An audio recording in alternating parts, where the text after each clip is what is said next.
Okay, welcome back to another video. This is the summer house that gets this name, the summer house garden, or gives this area of the garden the name the summer house garden. I'm keeping in here over the winter my succulents and cacti. I haven't watered them since September, maybe even August actually, to let them really dry out, and I'm hoping that along with the cold, well, I'm hoping the fact they're very dry will mean they survive the cold of the winter, because this is not heated, the summer house. But I'm hoping the cold will induce them to flower next year. I made sure this year I watered and fed the cacti regularly, and a combination of that and the winter cold will bring them into flower next year, or this year, sorry.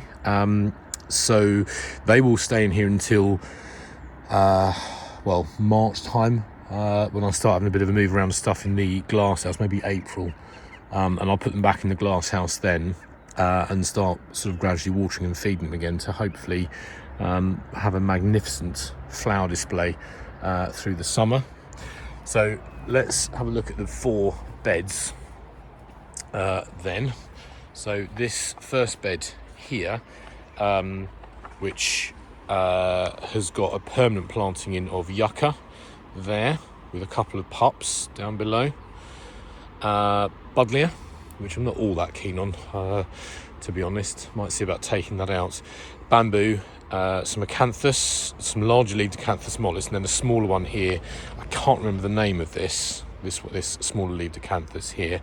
A red flowered bottle brush, a cabbage palm, Cordyline australis, a fern, which has lovely fronds in there. That came from my parents' garden many years ago and has really sort of bulked up there.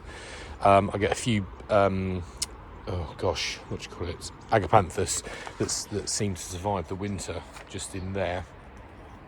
But this bed is going to be planted up mainly with pink and white flowered plants. So I'm going to put in here the Dahlia Bishop of Dover and Canna Fantasy. I've got 6 Bishop of Dover dahlias and 9 Canna Fantasies, and they are both white flowered with pink flecks in. And then I've got a white flowered Nicotiana and a white flowered double Cosmos. And I'm hoping that the light colours will bring some light to what is quite a dark area. It's quite densely planted with the permanent planting. It gets a lot of sun because it's on the south side of this hedge here, so it does get bathed in the sun throughout the year, but it is very... because the density of the planting, the darkness, it has got quite a dark appearance. So I want to quite densely plant this with light flowered plants, and along with the bright red there of the bottle brush, hopefully that will bring that to life. So that's the first bed I'm talking about. It's bed number 2 on my plan. Then let's turn around. You can see, look through here, very bare this time of year, and the beech hedge which we had cut back in the autumn, it's not a particularly it's not my favourite part of the garden this time of year. It comes into its own in the summer. So this bed here, what number is this? Let me get this right. Number 1 on the plan. That's right. So you've got Mahonia in the corner there, which is going out of flower now, and a couple more acanthus plants there. Another large yucca and a fern there, a white rose there. But other than that, and that's a fern there, it hasn't been cut back. Again, these ferns mostly, I think, came from my parents' garden. We've had them a long time. They've really bulked up. But this bed here, bed number 1, is going to be mainly with red and green and yellow flowering plants in. So it'll have Nicotiana lime green as a green flowering plant, with Dahlia Bishop of Llandaff and Dahlia Procyon. Dahlia Bishop of Llandaff is red flowered, and Dahlia Procyon is a yellow with red tips, and I've got 6 of each of those to put in here, along with a red flowered canna firebird.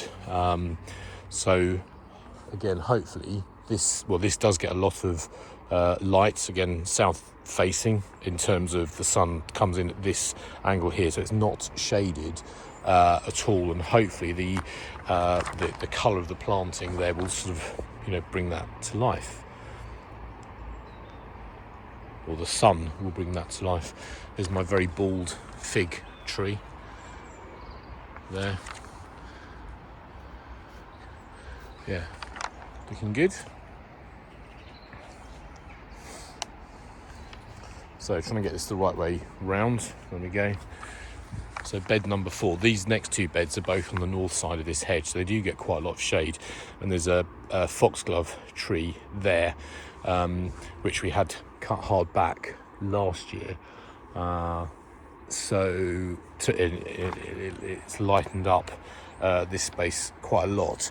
But going into here will be plants that are mainly pink and purple in colour. We've got a rhubarb down here, another fern here, weed there, which will come out. But mainly this bed will be sort of pink and purple flowered. So things like Dahlia Cornell Bronze, which is a sort of peachy coloured dahlia, bright crimson Cosmos Dazzler, with a darker crimson Cosmos Rubenza, Canna Pink Princess. So those will go out again. The cannas are in the glasshouse at the moment. I'll plant those out later in the spring, after the sort of earth has warmed up a little bit. And then the 4th bed over here is mainly going to be orange and purple flowers. So we've already got the purple flowered verbena in there. There's some permanent grasses planted in here, some geums that I got at RHS Hyde Hall last year, a white flowered hydrangea, and a variegated variegated yucca, which I love but needs tidying up. The winter has not been kind to some of those leaves, but mainly in this bed in here, Daily Bishop of Oxford, which is very orange in colour, the purple and white Darling Harbour dahlia, the 2 cannas, Stuttgart and Pretoria, 3 cannas, Stuttgart, Pretoria and Durban, all of which are orange flowered, will go in there. So this bed mainly will be orange and purple flowering plants. Again, north side of this hedge here, so it is quite shady. And what you can't see as well in here is the what's it called? Crocosmia looser, which we had a huge stand of last year and cut back and reduced. So it will be not as much. It was taking up, where are we? It was taking up probably, I draw my finger, that's sort of the bulk of that area there, which is fine. I like Cosmos, but it was a bit too, Crocosmia. I like Crocosmia, but it was a bit too much of it. I felt it was sort of taking over. So that's where I got the geums and the verbenas in there, and I want to plant up the dahlias and bring a bit of variety to it.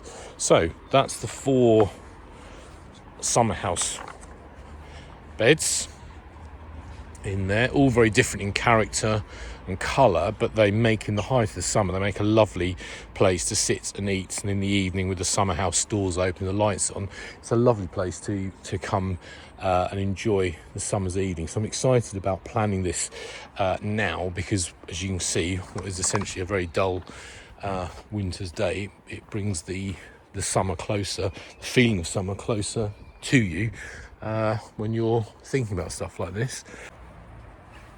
Anyway, I hope you enjoyed that tour to see the planting plans come to life. I'm going to head back in the house, have a cup of tea. See you later.